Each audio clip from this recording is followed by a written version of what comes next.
And we are so excited to welcome in our pal from NFL Network, Omar Ruiz. And Omar, first off, good to see you, my friend. But I've asked the other people that we've had on the show today, I've asked them all the same question. How did we get to this point where you and I are having this conversation in January of 2021, still trying to make the case for Tom Flores to go into the Hall of Fame? He's certainly one of the most overlooked coaches, I think, in NFL history. And it's a good question. But when you look at everything he did from a coaching standpoint, winning those 2 championships, 2 Super Bowls, and forget the trailblazing aspect of it and all the doors that he opened for Hispanics, Latinos, Mexican Americans like myself. Forget all that, but just, what he did as a coach to win 2 Super Bowls and still not be there. I mean, the fact that we are having this conversation is disappointing, but I'm hoping this is the final conversation that we're having this year about it. And I'm sure throughout this conversation, we'll go in more in great length on it. But I couldn't be happier to be here, Eddie, and to tout for Tom Flores once again, because he's certainly deserving. Yeah, and obviously you know where our heart is in this conversation. We believe that Coach is undoubtedly a Hall of Famer, and I really am optimistic this year, much like you, that this is the last time that you and I will have this chat. But Omar, as a guy who covers the league, as a guy who is kind of locked in with all 32 teams compared to us, we're very focused on the silver and black. The term that we hear a lot, and we hear it a lot, especially this time of the year when we're talking about the Hall of Fame, is Raiders fatigue. And you're like, oh, there's too many guys so that, from this era of the team that are now in the Hall of Fame. And to me, I don't understand that. Is that something that we're just, from our point of view, where we're sitting, we're like, it's not real. It's not real. But at some point, there is a little validity to it. At least it feels like that from our situation. That's an interesting point. I've never heard of that. I do think that Al Davis, for the legend that he is, does get so much credit for the history of the Raiders, the success that he have, and deservedly so. But as we've seen with every organization that has dynastic qualities like Al Davis's Raiders did in the 70s and 80s, there is so much more involved than just, 1 or 2 people. You look at the steel curtain defense of the Steelers in the 70s and the 4 Super Bowls that they won. There's countless guys in the Hall of Fame. And eventually, when Bill Belichick and Tom Brady and Rob Gronkowski and the rest of those, Patriots guys, they'll all get in. Raiders fatigue, I'm not sure about, but I know Al Davis has deservedly gotten so much credit for everything he did for this organization, for all the winning. But there's a lot of other people that deserve the credit as well, and Tom Flores is one of them. 1,000%. And we were talking to John Clayton earlier, and one of the things that we talked about in terms of Coach Flores in particular was how well he held up against other Hall of Fame coaches in terms of what his head-to-head record with them was. And look, I'm not here to disparage any of these guys that got into the Hall of Fame before Coach. Like, that's the complete opposite. That's what I don't want to do. But it feels like it has to hold some weight that against the very best of his generation, when the stakes were the highest, when he was going against the creme de la creme, Coach Flores, he didn't even fare pretty well. He fared really, really, really well. And that's the ultimate test, right? The dominance in your era, because I think it's unfair to compare guys in the 50s to the guys in the 80s and the guys from the 90s to the guys now, with statistics having different values than what they did at different eras in time. But what you did against your peers, it's that dominance in your period of time. And Tom Flores exhibited, like you mentioned, that dominance, to win those 2 Super Bowls. And what I kind of in thinking about the last couple of weeks here, in addition to, like I said, the coaching qualities that he had, is just keeping that team together, moving from Oakland to Los Angeles. We've seen just how difficult this year it was for the Raiders. I think this Raiders team was a lot better than the record indicated, but a lot of that had to do with managing a move. We saw Jeff Fisher get canned not even after his first full season moving the Rams from St. Louis to Los Angeles. We saw Anthony Lynn start off his tenure in LA, moving the Chargers from San Diego to Los Angeles, 0-4 start, and eventually lose his job this year. So to go from a Super Bowl team there in Oakland to manage the move down to Los Angeles and still win another Super Bowl and not have that drop off in that era that was as competitive, as you mentioned, as any, I think speaks volumes too about his leadership and coaching style. And look, Omar, I believe in my heart of hearts, and we've talked to so many people, and that's one of the great things that we've been very fortunate to do in the position we're in. We get to talk to people that know more football than us, right? But one thing that I really do believe is that Coach Flores' resume, you just look at it, you take the name off, you take Tom Flores' name off, and you look at just objectively the stats, the wins, the success as a player, as a coach, as a front office executive. It's a Hall of Fame resume. And as you said, that's not even including the fact that he was a trailblazer, an icon for the Latino community, for, breaking down barriers as a Mexican American. And it feels like that has to count for something, right? As we're trying to put together the Hall of Fame, the best of the best. The fact that he was able to do that and he broke down so many walls and so many barriers, that has to count, right? Oh, there's no question about it. And I think, Jackie Robinson, as an example, is a Hall of Fame player, no question. His stats and everything else belong in Cooperstown, New York, where the Baseball Hall of Fame is. But of course, he became a legend for everything he did off the field and breaking the color barrier. And I think it's, a similar situation with Coach Flores, where his record on the field, his accomplishments deserves to be in Canton, Ohio. But then there's that other aspect of the trailblazing component, first Latino to ever win a Super Bowl as head coach, the first general manager to be a minority in the NFL, certainly a conversation that we're still having here in 2021 about, minorities and Blacks and Latinos not having, the numbers that are indicative of what they are for players in the NFL, and for him to kind of break down those walls in the early 90s and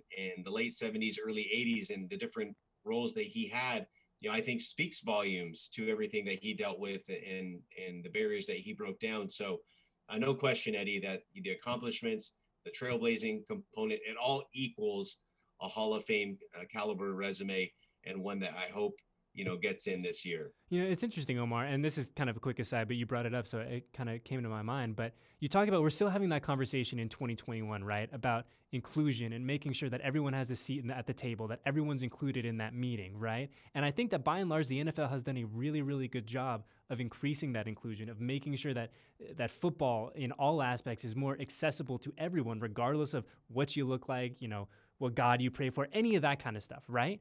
But it's incredible. Yeah, no question. Yeah, the NFL certainly knows that it is a problem. It's an issue, that something, when the barriers were broken down in 1989 by Al Davis hiring Art Shell, the first Black coach in the Super Bowl era, and of course Tom Flores, and I know Tom Fears, is the first Latino head coach. But, Tom Flores, has the name, the 100% background, where you knew exactly kind of where his upbringing was and how he came up to be the first coach.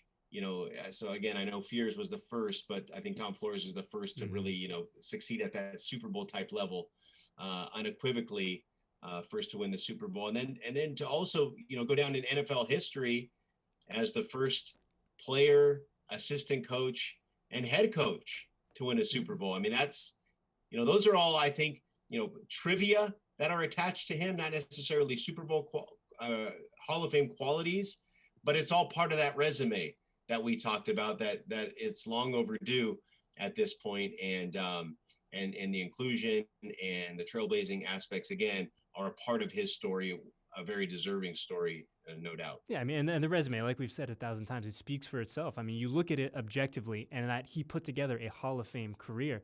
But Omar, you've obviously covered this team. You've covered the Raiders. You're a Southern California guy, and you know as well as I do how, what kind of stronghold the Silver and Black still has in Los Angeles. But what do you think it would mean to not only this fan base if Coach Flores were to be able to get into the Hall of Fame, but specifically the Latino portion of that fan base, being able to celebrate with him, being able to celebrate a man that, for lack of a better term, that looks like us, that looks like you and me, that is now enshrined in Canton with the best people to ever play and coach this game? Be awesome. And I think, for things that, me and you have been talking about for so long, validate his career as true one of the greatest of all time. And I think it would be a celebration for the younger generation to see someone in the pantheon of all-time football to be celebrated like that. Because I remember, when I was a kid, you had Tom Flores coach, you had Anthony Munoz, with the big mustache, kind of looked like my tios and my uncles and everything in those days. So it was a couple people that were easily identifiable, that were two of the best in their respective roles. And I think, for those stories to be told once again to this younger generation, I think would mean a lot. And especially when we're always talking about new audiences and growing the game, I think that's especially important here in 2021. And I think, would open the doors again, just like, maybe he did in the 70s, 80s, and 90s, but the story being told would again break down some barriers and open doors for a new generation to come through and perhaps follow in greater numbers than they did earlier a few decades ago. And what's interesting to think too, Omar, is that Coach Flores is a man that you look at his, not his body of work, but his life. And he's really a man who dedicated his life to the game of football, to the betterment of the silver and black, to growing the game, to being an ambassador for what the National Football League is all about. And I feel like you don't see that many, for lack of a better term, lifers anymore, right? You don't see guys that have put 50, 60 years into this. And that's, just another thing about him that when you're looking at his resume that you really have to admire, that like, look, this guy wasn't in for 10 years, had an incredible career and bounced. Like, he did this. He was here for the long haul. Yeah, not only that, and all the different roles he served within the Raiders organization, but obviously, with the Chiefs and the other organizations he won Super Bowls with. But again, to be that ambassador and, to tell his story and to be an inspiration and to be pulled in all the different ways that he has been, and to do it so overwhelmingly in a positive fashion and without qualms, and to kind of put himself out there in that regard, I think, says volumes about him, just getting to know him as a person, chatting with him over the years, just sort of the selfless nature that he has, that he presents himself with, I think, may be a reason why it's taken this long, basically because he doesn't put himself out there. He's not there, pounding the table for himself, the way others might. But I think the fact that, hopefully this is the year that he does get recognized, and that his sort of selfless nature, dedication to the game will be rewarded, and that story will be told as well. It's interesting because you're not the only person that's brought that up, that the fact that he is kind of a soft-spoken guy, he's not the guy that's going to pound his chest and be, look at me, and he was like that his entire career, has almost kind of worked to his detriment now at this point, trying to get him in the Hall of Fame, which there's some sweet irony in there, right? That like the guy who's the ultimate team guy is now having to be like, hey, look at me, like I did a pretty good job while I was a player, coach, and front office executive. Well, I think, much of the NFL nowadays has become a TV show. Mm-hmm. It's how, my bills are paid. It's how your bills are paid. Yeah. And I have no problem with that. The combine is now a TV show. The draft is now a big TV production, all that. And so I think the last couple of years with Bill Cowher being, one of the mainstays on the CBS set and creating that TV show moment when he was revealed to be a Hall of Famer, and Jimmy Johnson as well, being on that Fox set, and Troy Aikman having that, emotional moment, was a TV show. And maybe those guys zoomed past Coach Flores in there just to create that.